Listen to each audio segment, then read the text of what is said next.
Je suis content d'être en présentiel ce matin avec vous pour enseigner la parole de Dieu.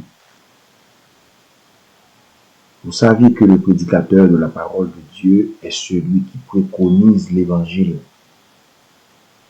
Et sa fonction est aussi synonyme d'évangéliste, selon les écrits du Nouveau Testament. Donc, prêcher ou enseigner la parole de Dieu est très important parce que la parole de Dieu, c'est Jésus, le Verbe incarné.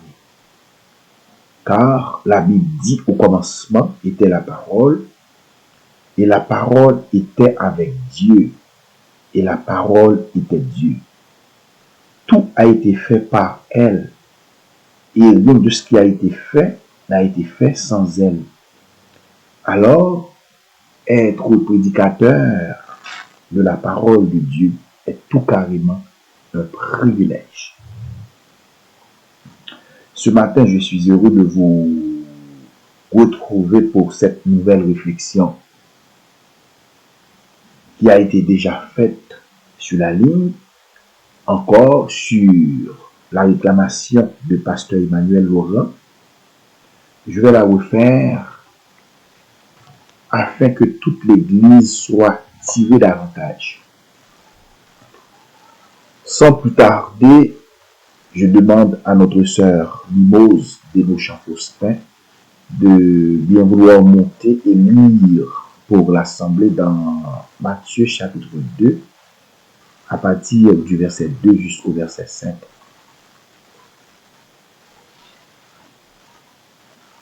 Et encore dans Matthieu chapitre 2, versets 10 et 11.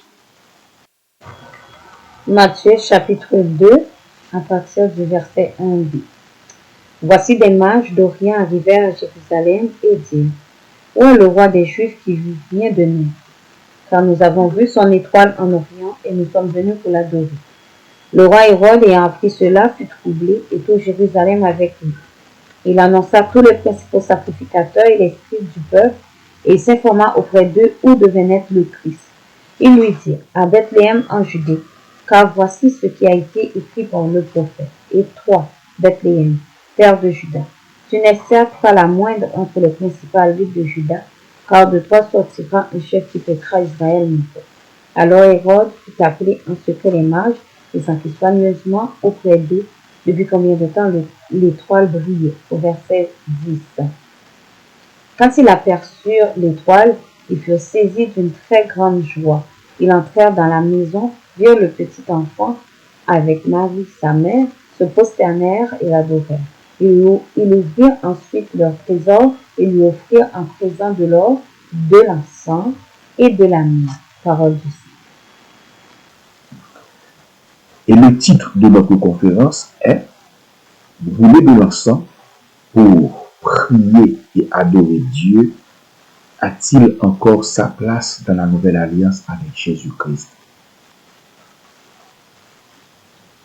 J'aimerais partager avec vous cette information avant même de commencer. À mon avis, que j'estime importante. Savez-vous que l'Angleterre ou le Royaume-Uni est l'un des pays au monde où la foi chrétienne est très répandue? Récemment, les théologiens de ce pays se réunissaient pour changer le nom de l'Église, pour plaire à la nouvelle génération. Bientôt, l'Église ne va plus appeler l'Église dans ce pays, mais plutôt communauté de culte. Ça va être un coup dur pour l'Évangile. Or, nous savons tous que le mot Église, c'est l'essence même de la foi chrétienne. Ça nous montre clairement que l'enlèvement de l'Église n'est pas trop loin. Ce matin, on va parler un peu des mages. On le sait déjà que les mages jouent un rôle important dans la naissance de Jésus, notre divin sauveur. Qui sont les rois mages? D'ailleurs, il n'y a que Matthieu parmi les évangélistes qui parle des mages. Mais Matthieu, lui, n'a jamais parlé du roi mage. Il a dit seulement les mages. Mais d'où vient le mot roi mage? Notez bien, c'est au IIIe siècle que Tertullien en a fait des mages des rois. Dans le monde antique, dans le monde antique, le mot mage correspond aujourd'hui à ce que l'on nomme un astrologue. Alors, un astrologue est celui qui sait établir une carte du ciel et en donner l'interprétation. Point commun, Matthieu appelle aussi les mages les astrologues. Pour arriver là où l'enfant Jésus y était, la Bible dit que les mages suivaient les étoiles. Donc, l'origine royale des mages semble avoir été forgée par la tradition à partir de divers passages de l'Ancien Testament. Les rois mages représentent ceux qui ne sont pas chrétiens et qui reconnaissent en Jésus le Sauveur du monde. Chose à souligner, le texte dit que les mages cherchent le roi des Juifs et finissent par se prosterner devant lui.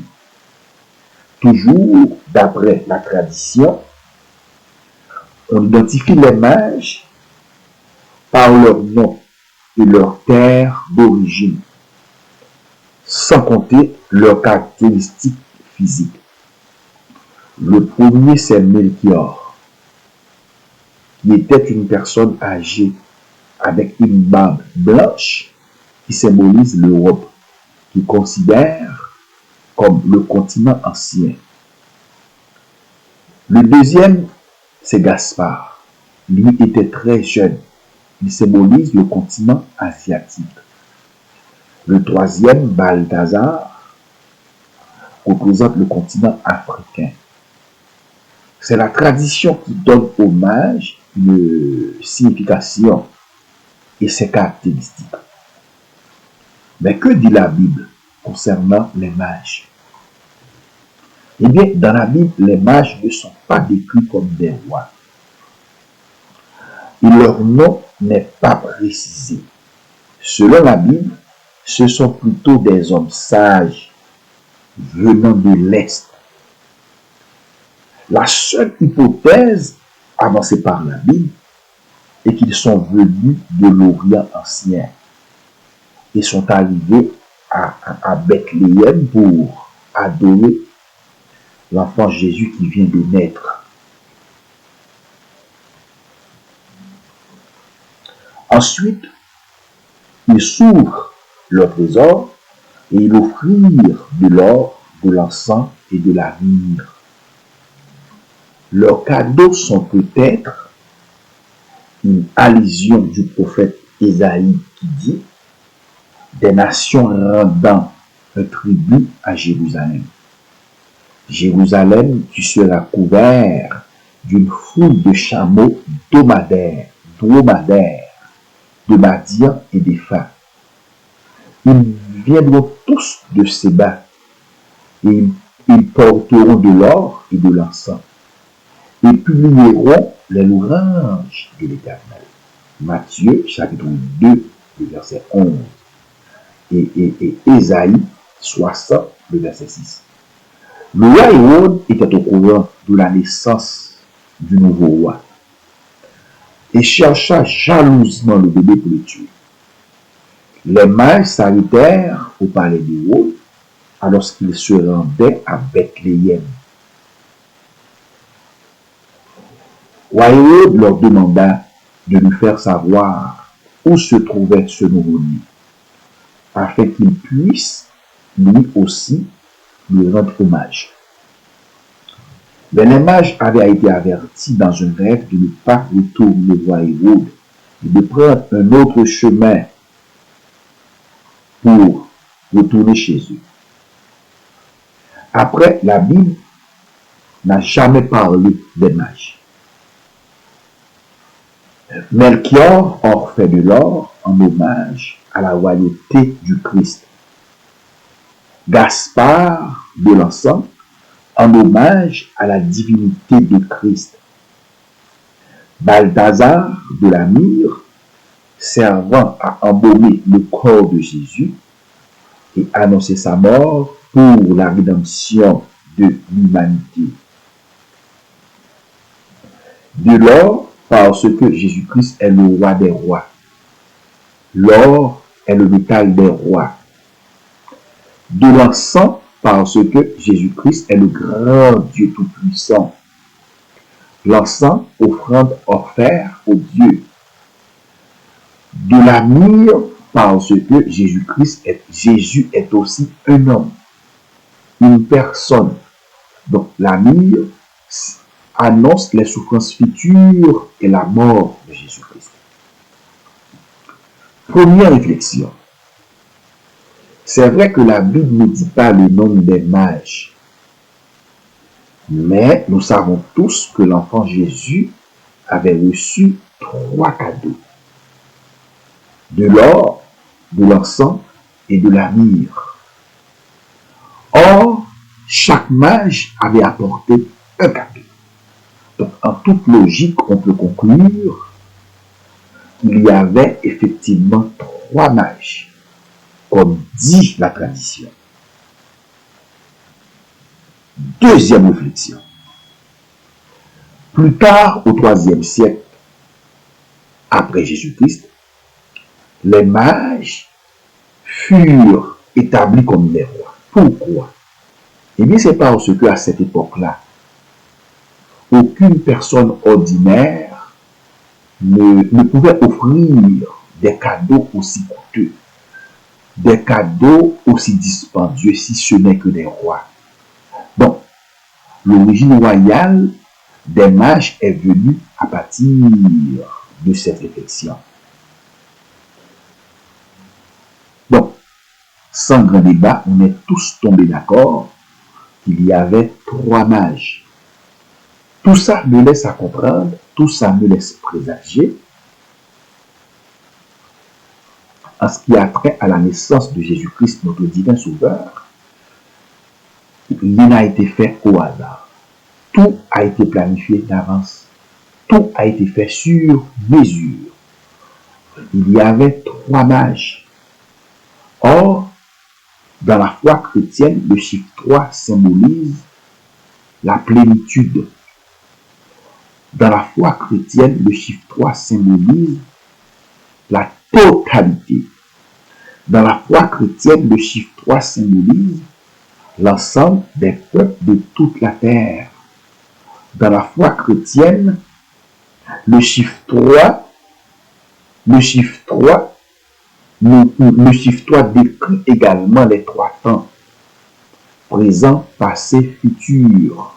Dans la foi chrétienne, le chiffre 3 évoque également les âges de la vie, qui sont la naissance, la vie et la mort. Dans la foi chrétienne, le chiffre 3 permet de distinguer le monde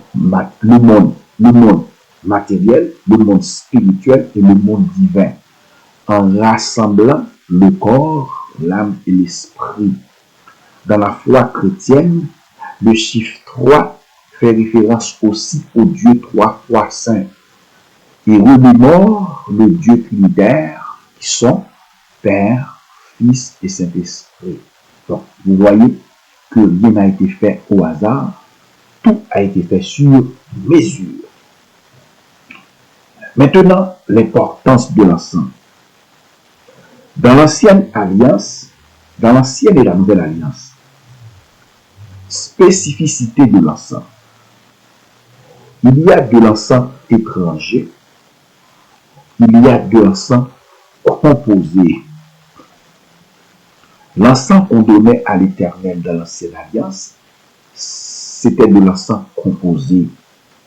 Exode 30, le verset 34 à 38. On n'avait pas le droit de mettre de l'encens étranger sur l'autel d'or. L'autel d'or était strictement réservé à l'offrande de l'encens composé.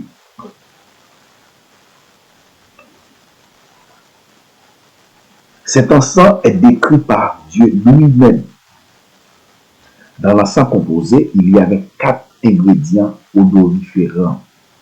Premièrement, le stade. Deuxièmement, la coquille odorante.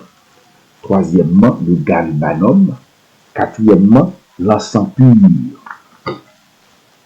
Notez bien. Et quiconque fera l'usage de l'encens composé pour des fins personnelles ou pour offrir à d'autres dieux, autre que moi sera retranché de ces peuples. Exode 30, versets 37 à 38. Donc, l'encens composé était uniquement destiné à l'autel d'or. À l'autel d'or. Tantôt, on avait dit que dans l'encens composé, il y avait 4 ingrédients odoriférants. Le premier, c'est le stade. En hébreu, c'est nataf, qui signifie goutte d'eau. Job 36, le verset 27. Le deuxième, c'est la coquille odorante. En hébreu, est shelchelet. Depuis des temps anciens, c'est une sorte de scargot de mer. Le troisième, c'est le galbanum. En hébreu, c'est shelbena. C'est une sorte de résine de type de gomme qui dégage une forte odeur et qui permet de renforcer d'autres parfums. Le quatrième, c'est l'encens pur. En hébreu, c'est l'érona, qui signifie à l'origine blanc. Cette couleur est un symbole de pureté. Donc, l'encens composé était réservé strictement à Dieu. Personne d'autre n'était témoin de ce parfum. Maintenant, l'encens comme symbole. On retrouve de l'encens au cœur des pratiques spirituelles du monde entier. Selon la tradition bouddhiste, l'offrande de l'encens permet d'entrer en contact, en relation avec les êtres immatériels. On peut constater chez les Israélites, l'offrande de l'encens était un symbole approprié pour désigner les prières que Dieu entend. C'est pourquoi le psalmiste David a chanté à Dieu que ma prière soit préparée comme de l'encens devant toi. Psaume 141, le verset 2.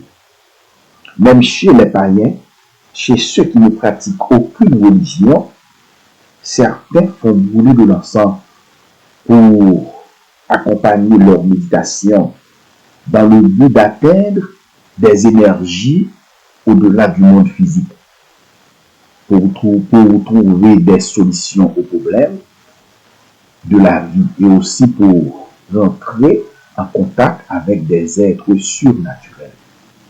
Depuis lors, brûler de l'encens est devenu sans équivoque une idolâtrie, une abomination aux yeux de Dieu. Et Dieu condamne sans réserve ceux qui tentent de mélanger les pratiques des fausses religions au vrai culte.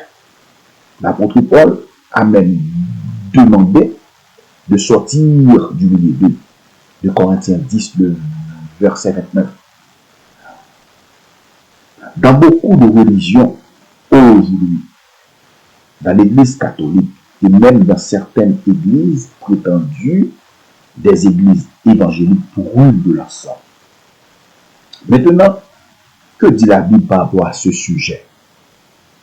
Pourquoi est-ce une abomination de se prosterner devant une image taillée et de brûler de l'encens?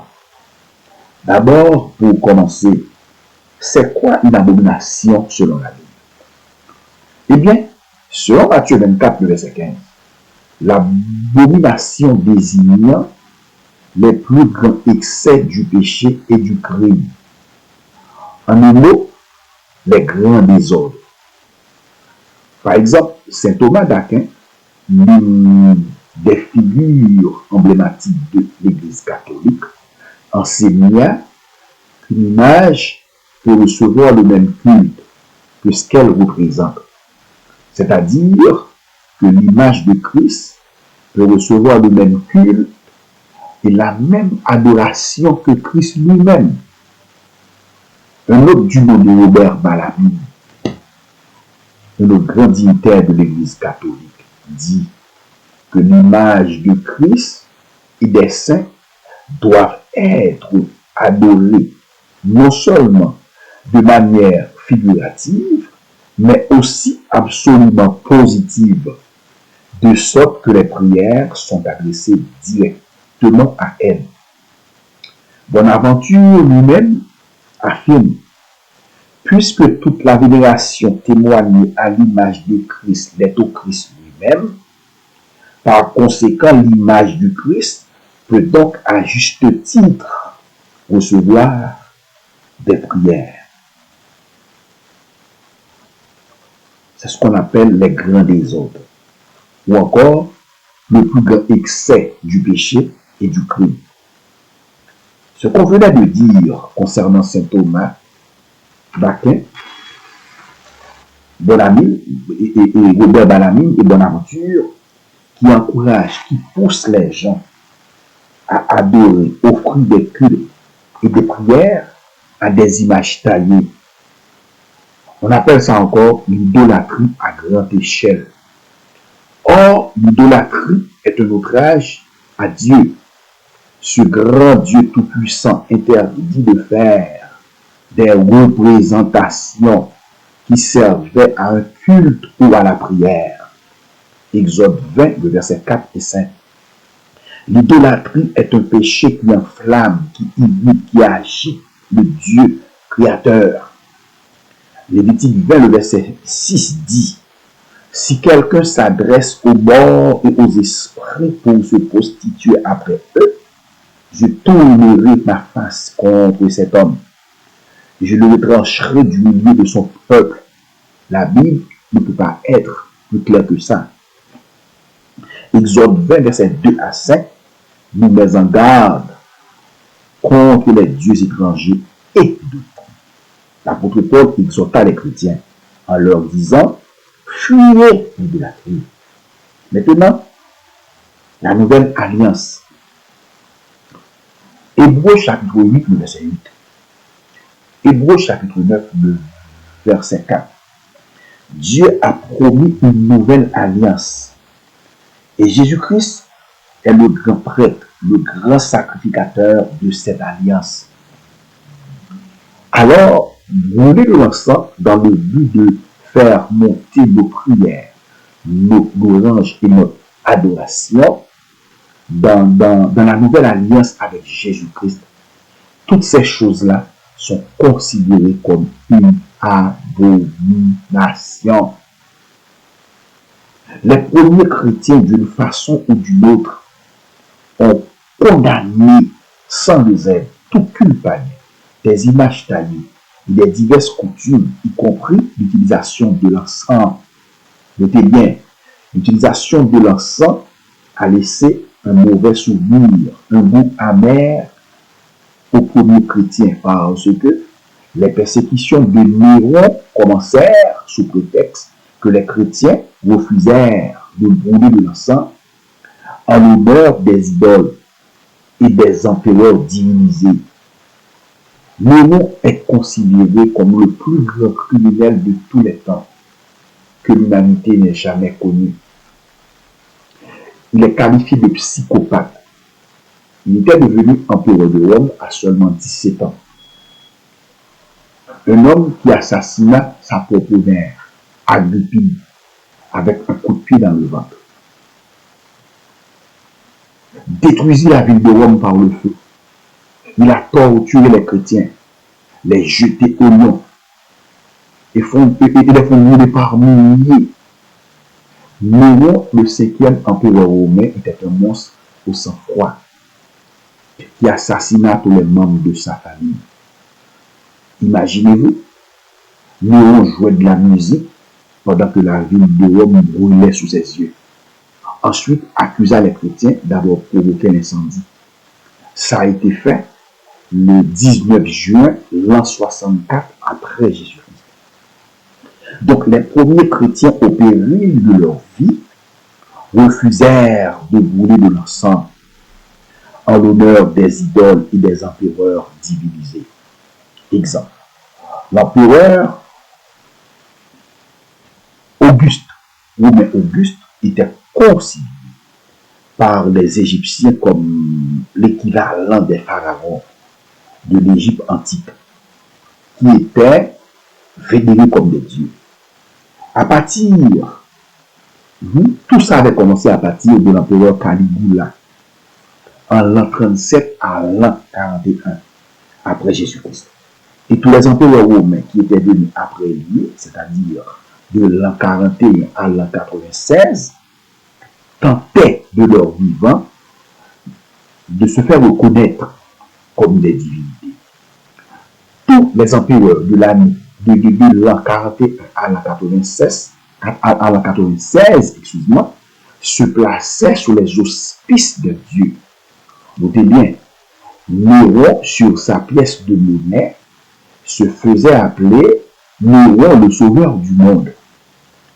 Alors, la tendance à la divination des empereurs, de leur vivant et même après leur mort, et les membres de leur famille devaient être divinisés aussi après leur mort. Exemple, Trajan, le fils adoptif de Néva, fait diviniser son père après sa mort. Donc, l'idolâtrie était en pleine extension. On peut constater qu'à l'époque des premiers chrétiens qui marchaient sur les traces des apôtres, que le paganisme et l'idolâtrie étaient en pleine croissance, étaient très répandus. Donc, les chrétiens de l'Église primitive n'étaient pas enfermés sur eux-mêmes.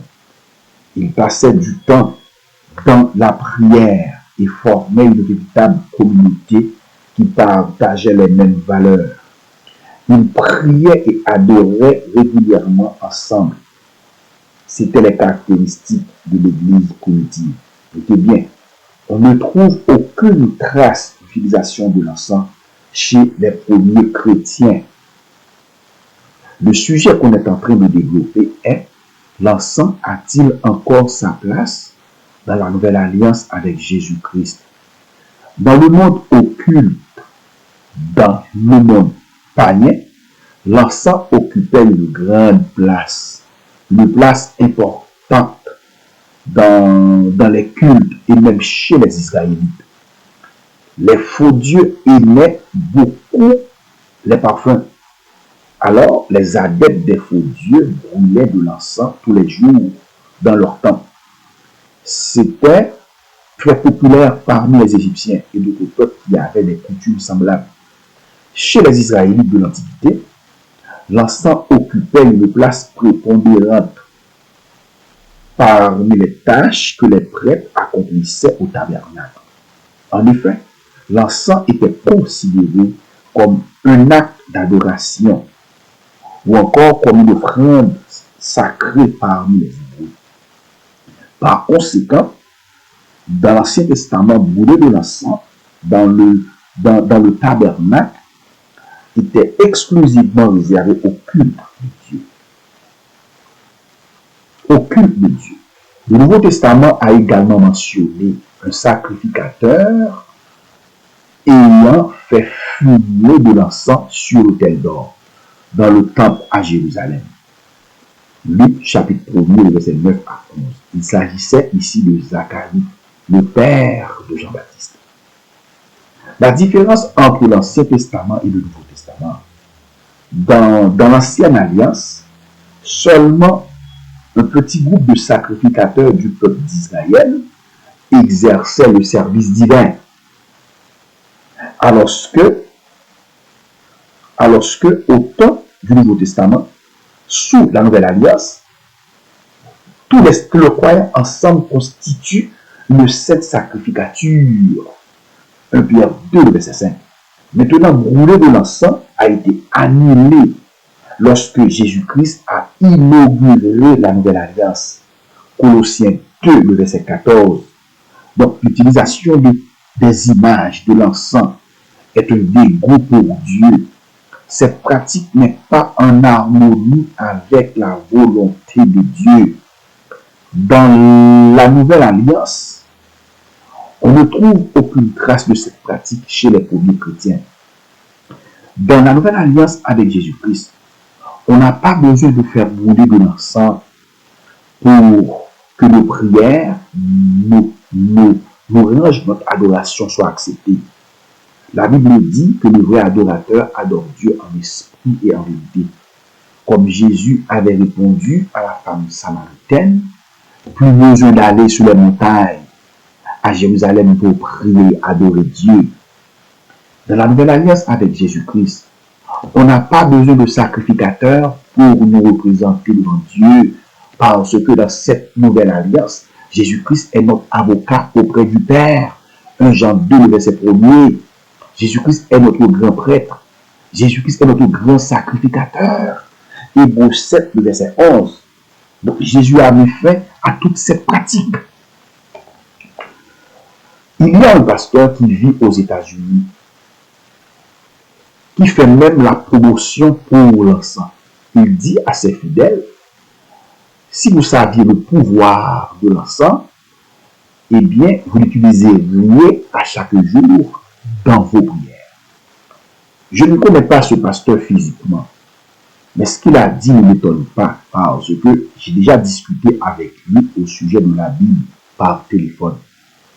Lui et moi, on avait eu auparavant une longue discussion à propos de la Bible.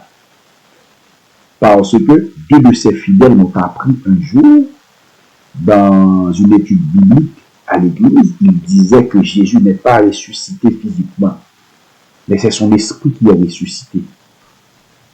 Pour ce pasteur, les ossements de Jésus sont encore dans le tombeau.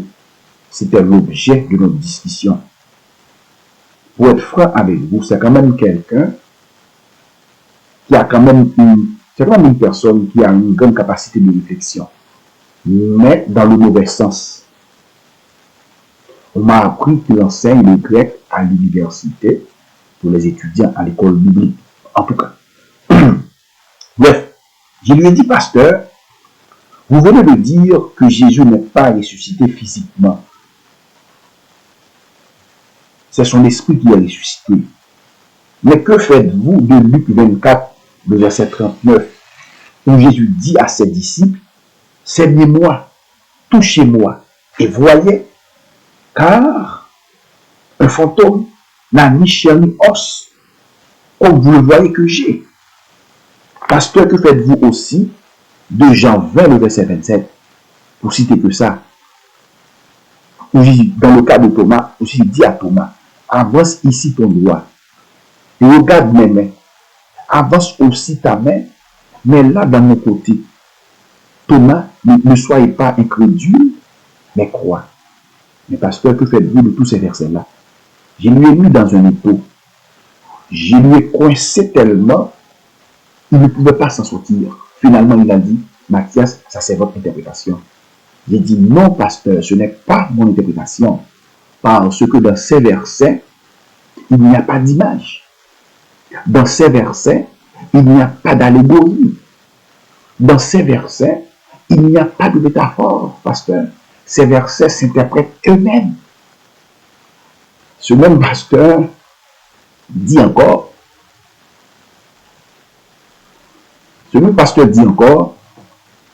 à la résurrection des morts, nous, les disciples de Jésus, nos corps physiques ne ressusciteront pas. Nous serons tous comme des vents, y compris Jésus. Finalement, j'ai lui passé en dérisoire.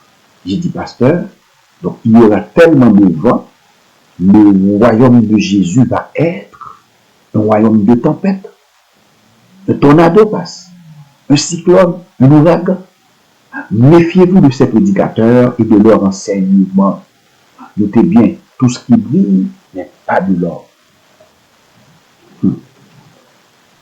Alors, on ferme cette parenthèse. On disait que ce pasteur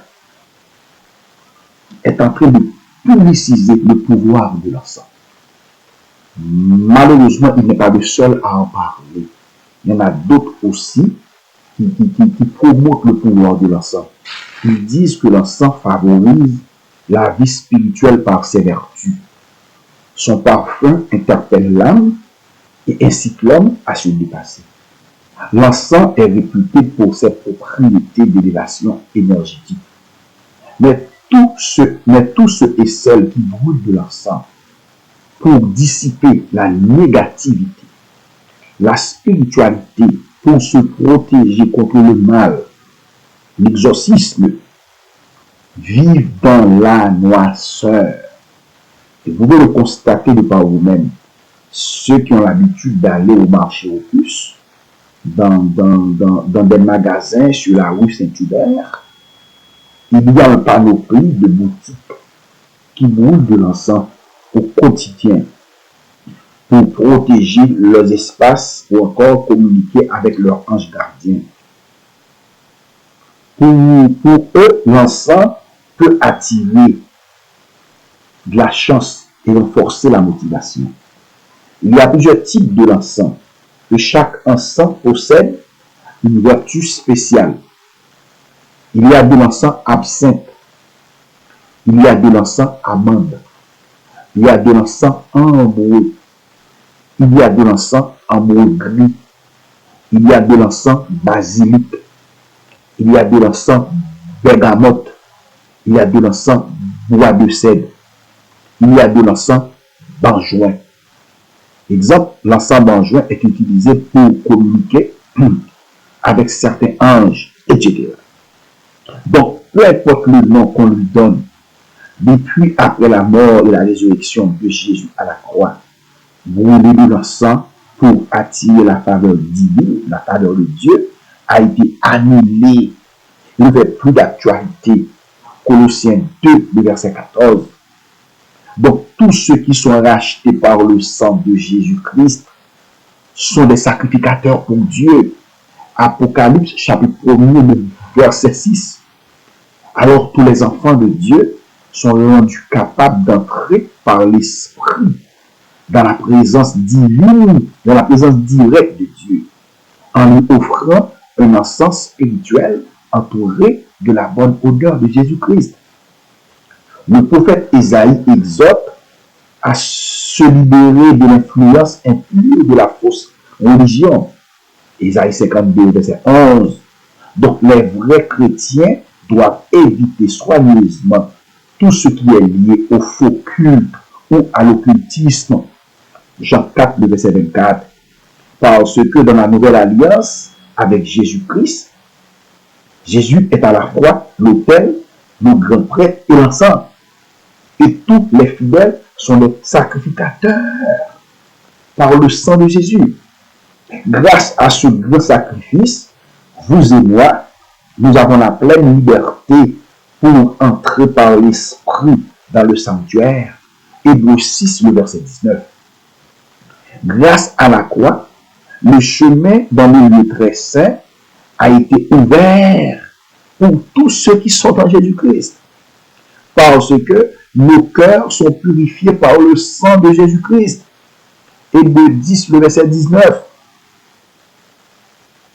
Donc, brûler de l'encens, sans équivoque, maintenant, est devenu une abomination aux yeux de Dieu. Et tous ceux et celles qui font l'usage de l'encens pour toutes sortes de raisons, que ce soit à l'église ou à la maison, je voulais que vous sachiez que vous viviez complètement dans la noirceur et loin de la face de Dieu. Mais tout n'est pas terminé. Jésus-Christ, en tant que grand Dieu d'amour, il s'ouvre ses bras, il n'attend que vous. Alors, laissez de côté cette vieille pratique et entrez avec lui dans la nouvelle alliance qui a été inaugurée juste pour vous. Colossiens 2, le verset 14. Sur ce, je vous laisse. Que Dieu vous bénisse.